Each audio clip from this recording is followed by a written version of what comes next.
Rusak nih PC-nya. Kalau nyervisnya di Tech and Tips, mahal apa murah ya?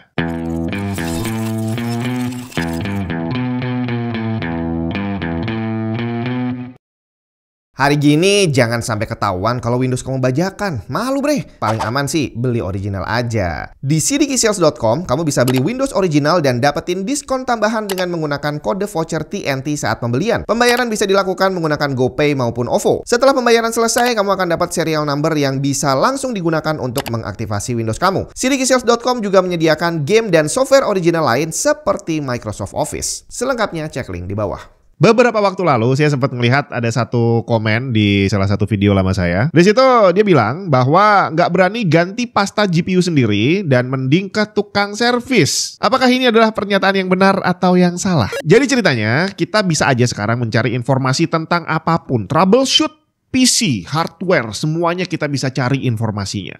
Tapi kalau kita harus praktek sendiri, ini ceritanya udah beda dengan googling bre. Benerin PC, bongkar PC, ganti pasta, itu namanya adalah skill. Skill itu harus dilatih, latihan akan menghasilkan pengalaman, dan pengalaman ini nggak ada sekolahnya. Nggak ada yang bisa ngajarin. Yang namanya pengalaman, kamu harus lakukan sendiri dan kamu harus dapat pelajarannya sendiri. Contoh skill adalah naik sepeda tuh ya. Kamu bisa aja belajar segala sesuatu tentang sepeda. Dari sejarahnya, pabriknya di mana aja, cara bikinnya, perkembangan teknologi, semuanya bisa kamu pelajari. Tapi kalau kamu nggak pernah naik sepeda, ya sampai kapanpun nggak akan pernah bisa naik sepeda.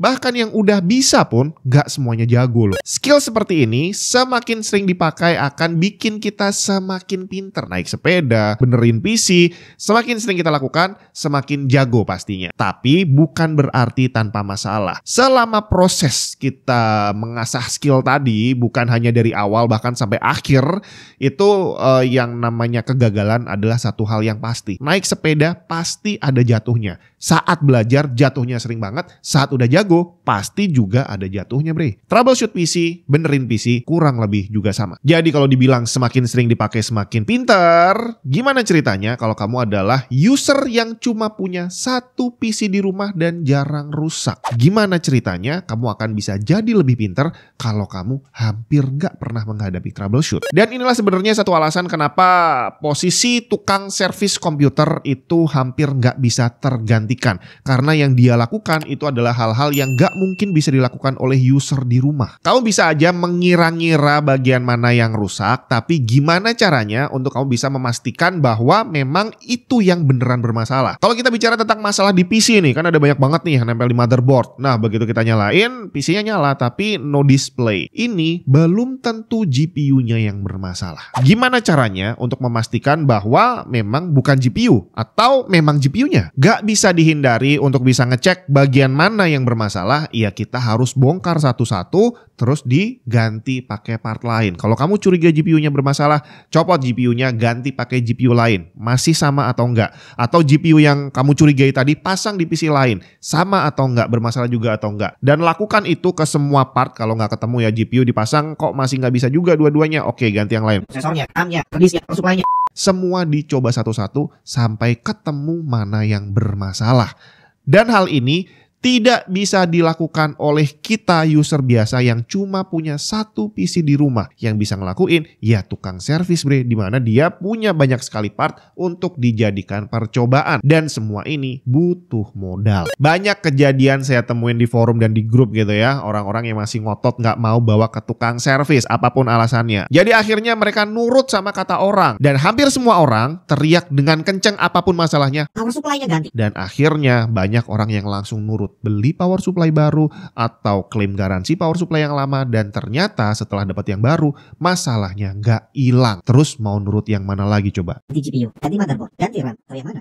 Nah sekarang kalau kita memang harus bawa ke tukang servis, kira-kira berapa sih tarif yang wajar kalau kita mau nyervis barang? Di sini memang banyak sekali orang yang nggak percaya sama tukang servis karena memang nggak sedikit yang nggak jujur gitu ya. Tapi untuk video kali ini kita asumsikan aja bahwa semuanya jujur. Nah kalau semuanya udah jujur, kira-kira berapa tarif yang wajar? Sebagai user tentu saja kita pengennya semurah mungkin. Tapi sebenarnya kalau terlalu murah malah justru kita harus curiga loh. Kembali ke rumah rumus basic. Ada harga, ada kualitas, itu berlaku untuk semua hal, termasuk jasa. Kemarin saya habis makan di warung gitu ya, beli sayur asem, satu mangkok cuma Rp2.000 bre.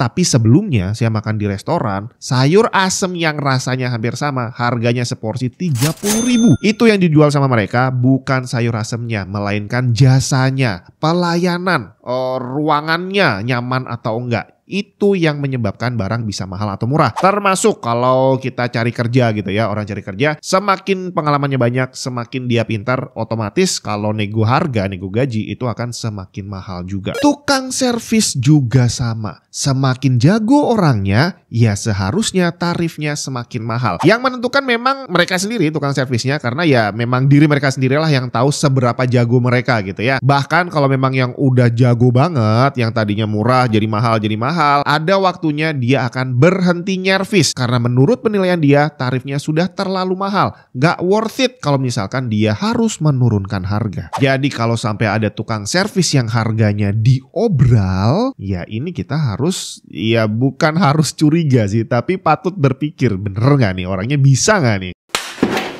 Tapi apa berarti kalau ada yang pasang harga mahal, ya udah langsung ke sana aja bisa dipercaya 100%? Iya, enggak juga sih. Ada banyak hal yang menentukan satu jasa servis itu mahal atau murah. Yang pertama tadi adalah skill, dan yang kedua adalah garansi. Ini berlaku juga saat kamu beli barang, beli motherboard, beli GPU. Harga yang kamu bayarkan itu bukan hanya harga barangnya, bukan harga hardware-nya, partnya yang terpasang harganya berapa, enggak. Tapi itu adalah include garansi, bahwa dalam waktu 3 tahun kalau misalkan dia rusak, ya pabriknya harus bisa mengganti barang yang baru tanpa harus ada kerugian. Jasa juga sama, akan ada garansi. Makanya ada jasa kena gigi uang kembali.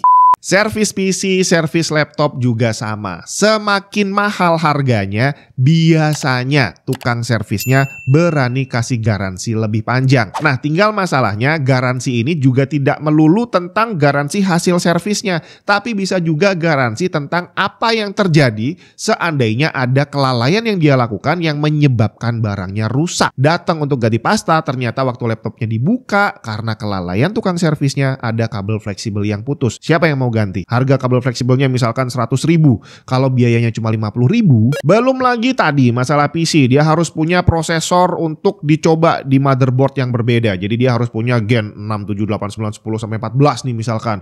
Terus RAM-nya harus punya DDR3, 4, 5. Itu semua modal bre. Dan seandainya nih motherboardnya datang, dipasang prosesor dan ternyata motherboardnya short, prosesornya rusak punya tukang servisnya, siapa yang mau nanggung? Biayanya 50.000, harga prosesornya 2 juta. Jadi akhirnya ada banyak sekali hal yang perlu kita pertimbangkan sebelum kita bilang ke orang kemahalan atau kemurahan gitu ya. Ini tadi semua adalah hal-hal yang harus dihadapi oleh para tukang servis. Sedangkan kita sebagai konsumen, ya memang punya hak juga untuk kita meminta garansi. Gimana nih kalau misalkan dalam seminggu masih rusak lagi? Atau gimana kalau nanti kamu bongkar ternyata ada barang yang rusak? Apakah kamu mau nanggung atau enggak? Semuanya harus dipertimbangkan. Dan dengan pasang tarif yang lebih mahal dari yang lainnya, biasanya tukang servis ini memang akan punya dana cadangan. Seandainya terjadi kerusakan akibat kelalaian dia sendiri atau barang dia rusak saat dipasang ke hardware-nya konsumen. Kira-kira menurut kamu gimana? Apakah kamu lebih yakin nyervis di tempat yang murah atau di tempat yang mahal?